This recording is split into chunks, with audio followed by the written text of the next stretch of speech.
Dragons these days may not fly, breathe fire, or carry maidens off to their smoky lairs, but it seems they dance.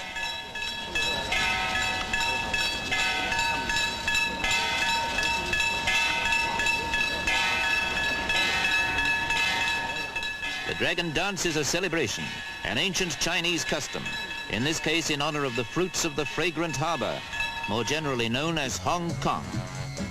A natural cozy haven for junks and liners alike. But the approach to Kai Tak Airport is as spectacular as a hop across the Andes.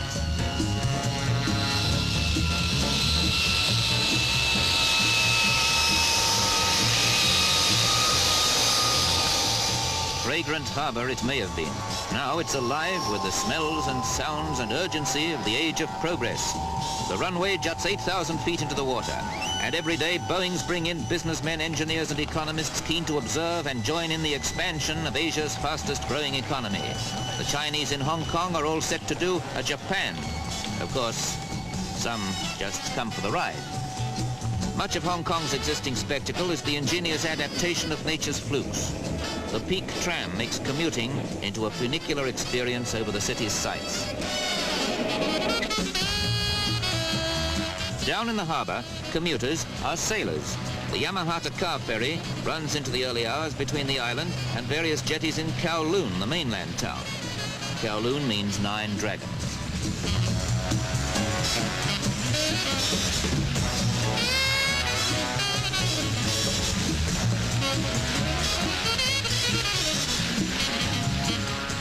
The island population of 1 million is swelled by scores of thousands every day.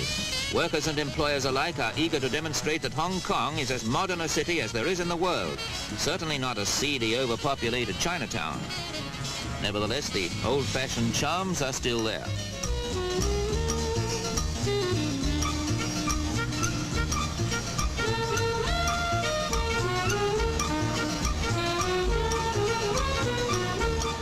In the ladder streets, the market stalls offer everything the new or old world has for sale, including the Chinese version of fish and chips out of a brown paper bag, with chopsticks, naturally.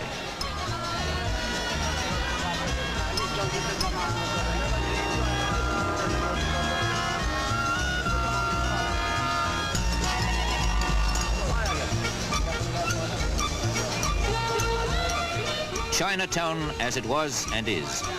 But among this cozy bustle, the skyscrapers ever sprout. Hong Kong, more than any other 20th century concrete city, enjoys a daily facelift, though there's peace and quiet enough for ancient rites that are hardly Chinese.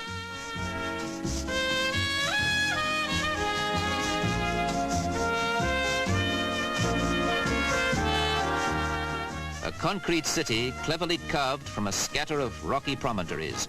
It bears an obvious similarity to Monte Carlo that's hard to dismiss.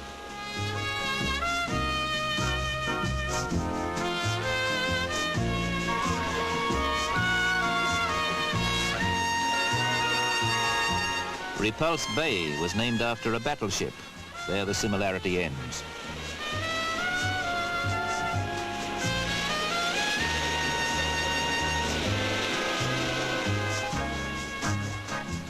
But the land here is not all concrete, rock or white sand beach.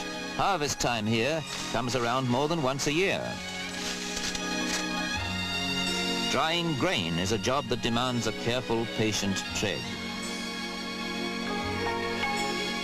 Water is seasonally scarce. A pipeline brings additional supplies from communist China for the paddy fields and terraces of the new territories. Here, 500,000 people live on land leased from China.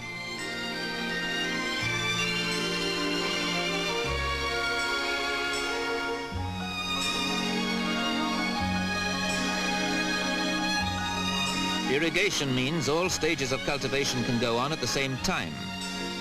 Farming and cottage industries thrive. Joss, the ceremonial incense sticks, are laid out to dry in the sun. Purple joss sticks are favored in Singapore. Hong Kong prefers the yellow variety to offer fragrant tributes to the numerous local gods.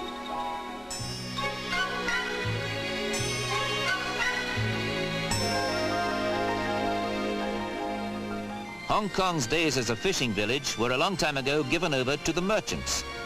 But the fisherfolk of Aberdeen here still get a living from the South China Sea. Junks and sampans are more than fishing boats. They are homes, shops, and places where people meet, usually to select from the infinite variety of seafood delicacies that swarm these shores.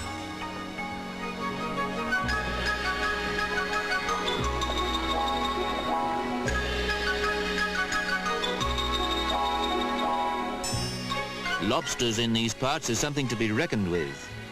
And the sea is something everyone lives near. Even in November, you can take a sunset stroll down the beach at West Bay and feel 1,000 miles away from all that transistor technology. And yet, the Californian beach generation is here too.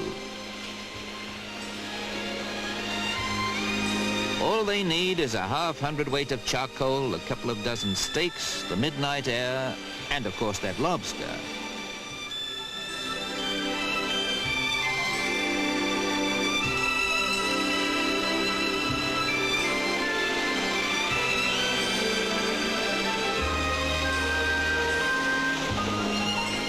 The temperature rarely falls below the 60 mark at any time of the year. But for some, the real hot spots are to be found in the nightclub funfair of Wan Chai. They say this is the real Hong Kong, just a few miles from the paddy fields, an anything-goes playground where the night is that much neon brighter than the day.